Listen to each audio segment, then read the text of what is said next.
Alors, pour ce qui est de l'acharnisme, j'ai parlé de tous ces sujets à maintes reprises. J'en ai encore parlé récemment. Bientôt une vidéo va sortir et qui traite du cas de Nawawi. Et en fait, j'expliquais, et je l'expliquais depuis plusieurs années, euh, que la tendance du moment, et notamment pour l'Arabie Saoudite, elle va vers une régulation des relations entre orthodoxes et acharites. Et cela passe bien sûr par l'incorporation de l'acharisme au giron de l'orthodoxie. Et j'expliquais que la différence entre, dans une vidéo qui va bientôt sortir, la différence entre modération et laxisme, eh bien, elle porte justement sur ce point, et qui est d'intégrer, c'est ça le tamir. C'est-à-dire que j'en avais fait un article il y a quelques années en arrière, que le tamir consiste à intégrer, à diluer le cercle de traditionnalisme en y intégrant des éléments qui n'en font pas partie. Et les enjeux, bien sûr, ne sont pas moindres. Et les enjeux sont tellement importants que derrière, il y a une volonté politique de faire basculer les salafis vers l'acharisme. En sachant que l'acharisme, il est un pont vers le mu'tazilisme, le rationalisme. Et donc, il est un pont vers le néo-rationalisme. Il est un pont vers le matérialisme et le réformisme. Et donc, ici, il y a deux fronts de la part je vais le dire comme ça, j'extrapole, d'une main invisible, une qui se polarise vers l'abdication des orthodoxes pour les faire basculer vers l'acharisme, et un autre front qui est clairement et ouvertement mu'tazilite, donc rationaliste. Et bien sûr, tout en alimentant, en nourrissant la tendance acharite, qui actuellement, c'est la tendance qui est à la mode. Pendant quelques années, la tendance à la mode était le salafisme. Il y avait éventuellement derrière une volonté de mettre en avant le mouvement salafiste, en vue notamment, ce sont des sujets sensibles et complexes, en vue notamment de faire la promotion du djihadisme. Donc c'était pour instrumentaliser certains conflits dans le monde, notamment en Afghanistan. Je sais que ce sont des sujets sensibles, mais depuis 2001, il y a un retour net, il y a même des déclarations de grands responsables politiques, Bush et autres, de revaloriser le soufisme et son pendant acharisme, qui est un pont vers le rationalisme, mais aussi vers, pour ce qui est du soufisme ultra, vers le mysticisme et l'ésotérisme et voilà l'ésotérisme. Donc je m'en tiens à ce terme, en fait, vers l'ésotérisme et le panthéisme moniste, qui est une orientation du monde moderne. Et son pendant est le matérialisme pur. Mais tant l'athéisme et son avatar, le déisme, que le panthéisme monisme, eh bien, ils sont les deux piliers du matérialisme moderne. On pourrait en parler. Donc il est faux de dire, il ne faut pas s'éparpiller en se réfutant ou avec ces combats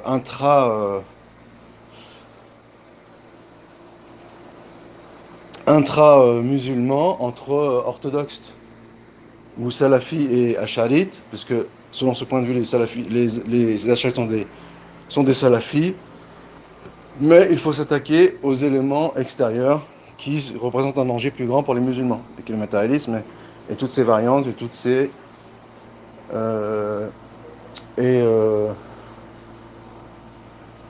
toutes ces orientations. Et bien sûr, ce constat, il est biaisé, il est manichéen, puisque de toute façon, l'ash'arisme en lui-même, qui est progressiste, il est un pont vers le rationalisme, vers le mortésélisme, qui est le néo-rationalisme, qui est un pont ou qui est une porte ouverte à toutes les déviances matérialistes modernes issues de l'humanisme. Donc déjà ce point il est biaisé, en sachant que ceci n'empêche pas cela, c'est-à-dire que réfuter les ash'arites n'empêche pas, ils représentent, mais bien sûr c'est un phénomène inconscient, la cinquième colonne au sein des musulmans, et je ne dis pas ça de façon péjorative, mais c'est une colonne dans le sens où ils sont le mal intérieur, avec les idées rationalistes qu'ils véhiculent malgré eux, et qui sont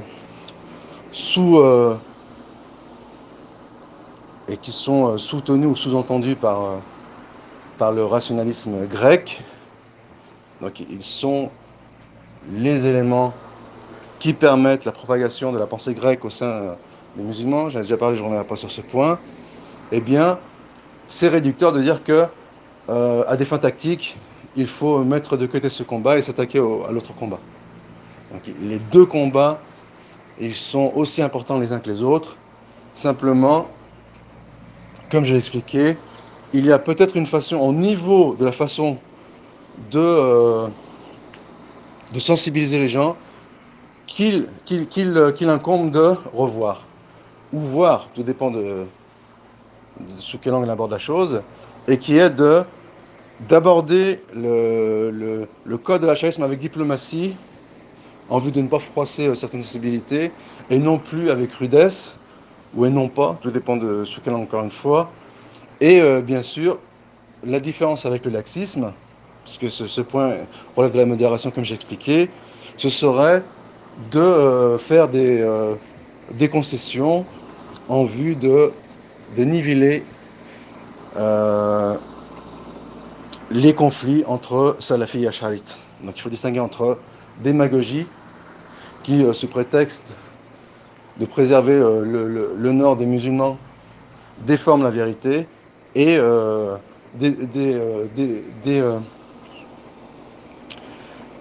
diplomatie qui, au nom de l'intérêt supérieur du musulman, au nom de l'intérêt supérieur de la religion, eh bien, il passe par des sujets sensibles, parfois avec rudesse, et quitte à froisser le nord des musulmans, mais dans la balance des avantages et des inconvénients, eh bien, l'intérêt supérieur des musulmans, eh bien, il prédomine par rapport à l'honneur de l'unité musulmane qui est le musulman. Et bien sûr, ici, par cet intérêt supérieur, on présente la chose avec diplomatie et non plus avec ni démagogie, ni avec rudesse qui est caractéristique aux littéralo-rigoristes. Ça, c'est une première chose. Ensuite, pour ce qui est de l'acharnisme, j'expliquais par le passé que à l'époque médiévale, l'acharnisme s'est imposé comme l'orthodoxie anthropologique. Et bien sûr, elle n'est pas l'orthodoxie légale. Donc c'est l'orthodoxie du nombre, c'est l'orthodoxie des institutions, c'est l'orthodoxie du patrimoine, mais ça ne lui accorde aucune légitimité légale en regard des textes scripturaires. Et forcément, en conséquence de quoi, il y aura forcément une grande partie des musulmans, et notamment des musulmans orthodoxes, qui seront influencés par cette orthodoxie anthropologique. C'est la conclusion qui s'impose. C'est une conclusion logique, indéniable et élémentaire.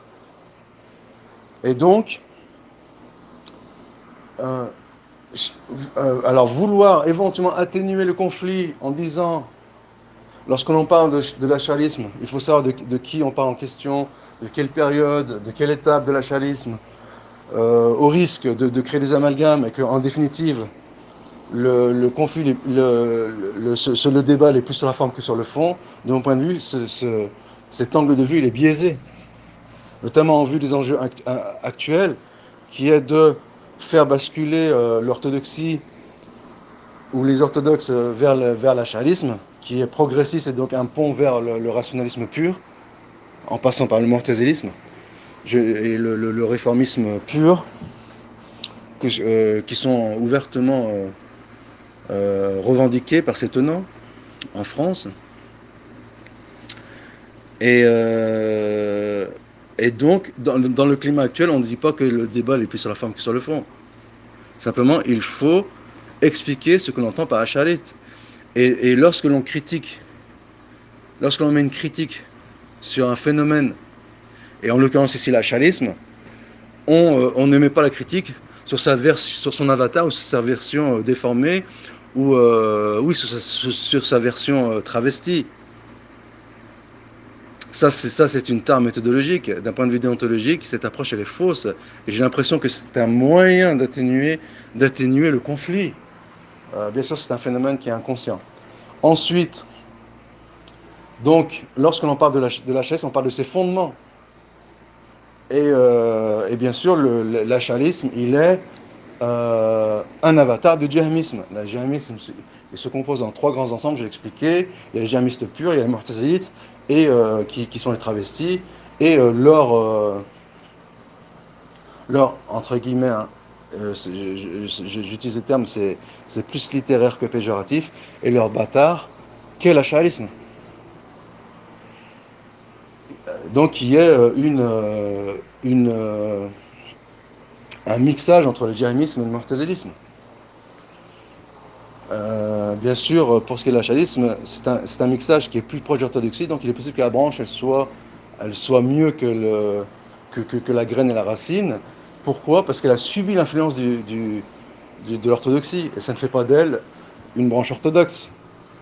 Donc il faut être cohérent, il faut être rationnel, cohérent et objectif, et mettre de côté les considérations personnelles et les considérations émotionnelles.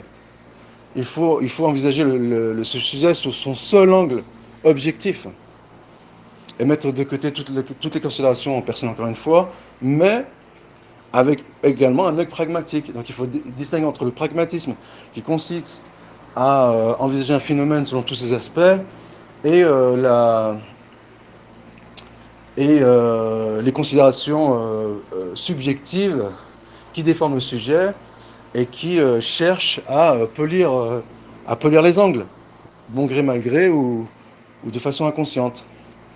Et donc voilà. Pour ce qui est des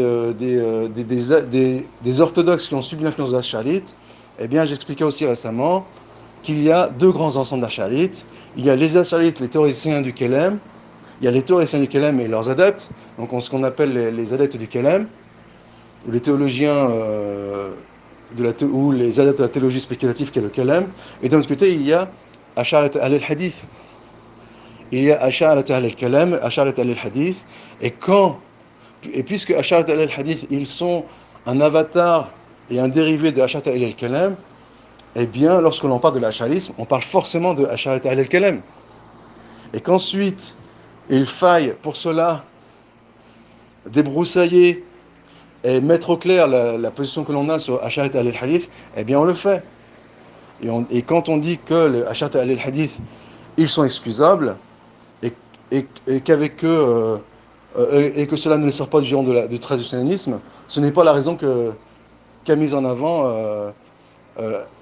Cheikh Anas Lalla, et que j'ai réfuté récemment, et qui est que ce sont des questions subsidiaires, donc qui ne touchent pas au fondement, et qui, j'extrapole, hein, et qui ne remettent pas en question leur intégration au genre traditionnaliste. J'expliquais ces choses, on ne fait pas dessus, mais il faut envisager la chose sous un autre angle, et ça aussi je vais l'expliquer, et là j'aimerais conclure. C'est que Ash'ariyatu al-Kalam, ils ont pour référentiel dans le nom des attributs divins la raison, qu'ils supplantent ou qu'ils donnent la prépondérance sur les textes scripturaires de l'islam que sont le Coran, la Sunna et le consensus.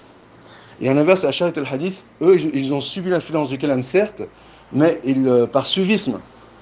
Et souvent, ils n'ont pas conscience des enjeux, et ils reposent en cela sur la confiance qu'ils ont aux menteurs, aux théoriciens du Kelem, dans le domaine des non-attributs divins, mais sans réellement comprendre les procédés par lesquels ils passent, et qui constituent à mettre en retrait les textes et faire prédominer, et accorder la prédominance à la raison, bien sûr sous-entendu, la raison, la logique grecque. Là, j'en ai déjà parlé, je ne reviens pas dessus, mais, et c'est ce que j'ai expliqué pour l'imam Nawawi, si, et on dit, lorsque l'on dit qu'ils font partie de Ahl-Sunnah, ce n'est pas un jugement définitif.